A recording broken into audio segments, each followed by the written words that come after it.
Aren't you guys? Today I bring to you my story.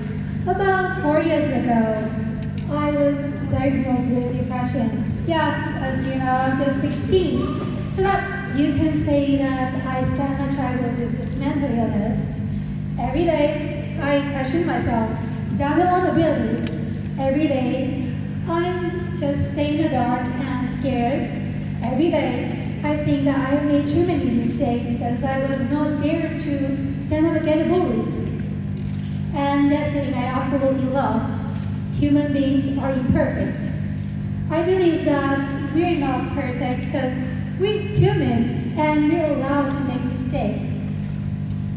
As human beings, I will say it later, but and also I think that I was too nervous, I'm sorry.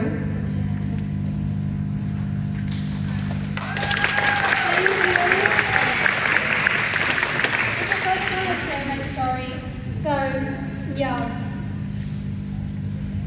Oh my god, I don't know where to start. But yeah. I messed up again. But I believe that we all have made and will make mistakes because this is an indispensable part of humanity. And however, we get to choose how we respond to the challenges. And today, I'm going to share with you my path to overcome the nightmares of my challenging times and how I developed from this.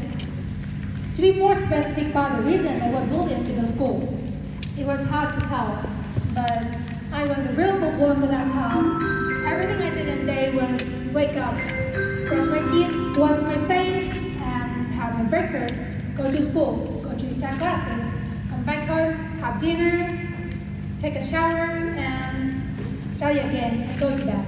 As you see, my schedule has no room for social activities, or even friends, or even my communications with my family were few and far in between. From that routine though, I gotta say, I became the top student in the class. I was a straight A student, and I even won scholarship for my school, which sounds cool, right?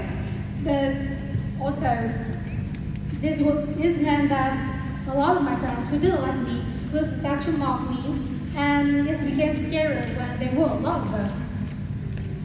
And those people attracted to all the members to mock me. My homeroom teacher even believed those friends and told me mother a failed story about me hung out with a group of bad friends, and it was bad because I was not allowed to go anywhere except my school, my tech classes, and my home.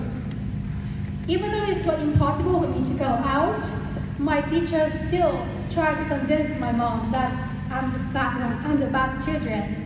Over time, after living in a very stressful and exhausting environment, I became depressed.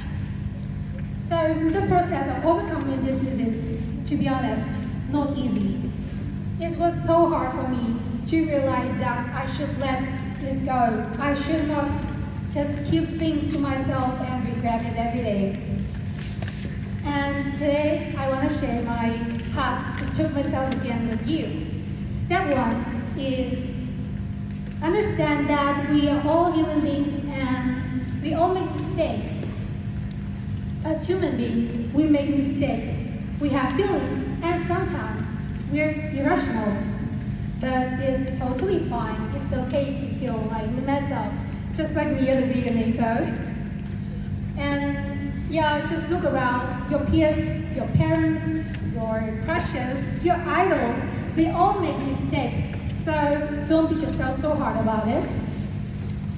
And you know, we are so different. My perspective is different from yours. Your experiences are also so different from mine. So maybe sometimes you think that you just mess up, you did something so bad, but maybe for others, you're just the best. You're so excellent for doing that thing. And for my story, maybe a lot of people think that I was too sensitive, I was too weak, I shouldn't act like that. But there's also people who sympathize and told me that I was so strong for having overcome that mental illness. And I think it's better to look back at ourselves, to allow us to make mistakes, but it's more important to learn from it and don't keep thinking to ourselves too much. Just let it go. Step 2, you learn to forgive. Okay, this sounds so familiar, right? Because we actually hear it a lot in our daily life. You can hear it on the TV, on TikTok, or even a lot of YouTube videos. But how can we actually practice this? This is a hard question. I believe that we should treat those around us the way we want to be treated.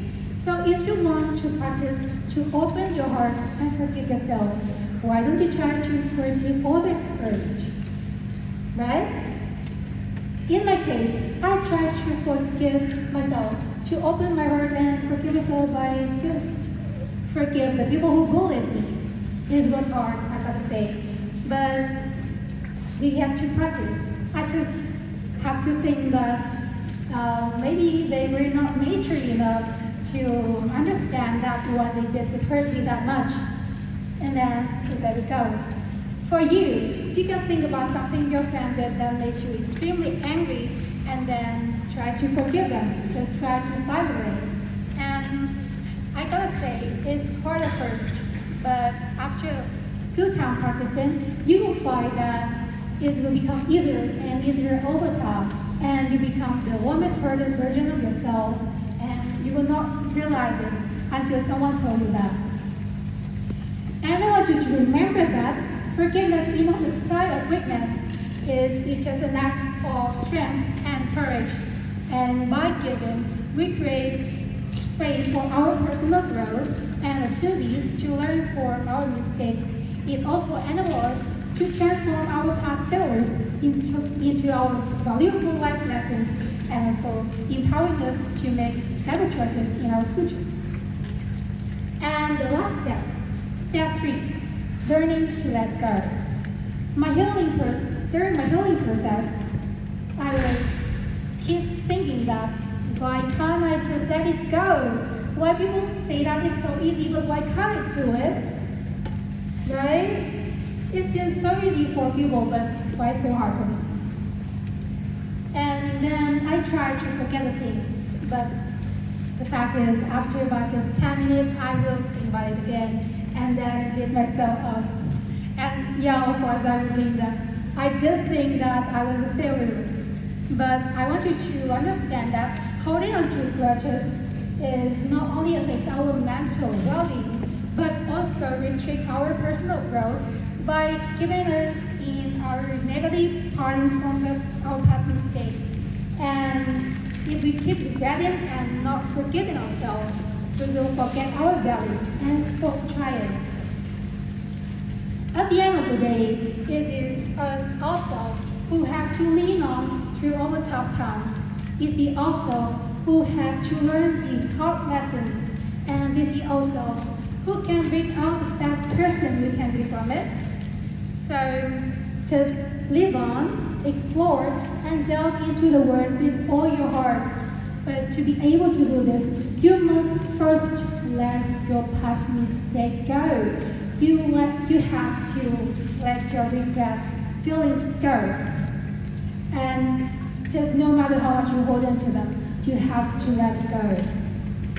And I'm not a native English speaker, of course. As you see, I messed up at the beginning. And then when I come back home and replay my speech on YouTube, I will see and think that I'm a failure again. I would think that I have heard everything I have prepared for so long, but maybe in 10 years, if I look back in 10 years, I will be so happy. I was so proud of myself to dare to stand up here and share my story for the first time. And I will feel how happy to be accepted by TEDxYouth. And the most important thing is, I will realize how better I have become, how much I have learned, and how it helped me become the person I will be that day. It sounds so good. And I want you to know that Forgiveness to others and to ourselves is a powerful tool that has the potential to change lives. It liberates us from the shackles of regret, resentment, and also of guilt. It allows us to embrace redemption for our past mistakes by acknowledging our imperfections, practice empathy, and embracing forgiveness as a catalyst for personal growth. We can embark on a journey towards our self-discovery and also our personal transformation. Last but not least, I want you to remember that forgiveness cannot change our past. It redefines our future. And please, let us choose forgiveness over the bitterness of our past mistakes, and let it pave the brighter way for our future. Thank you so much.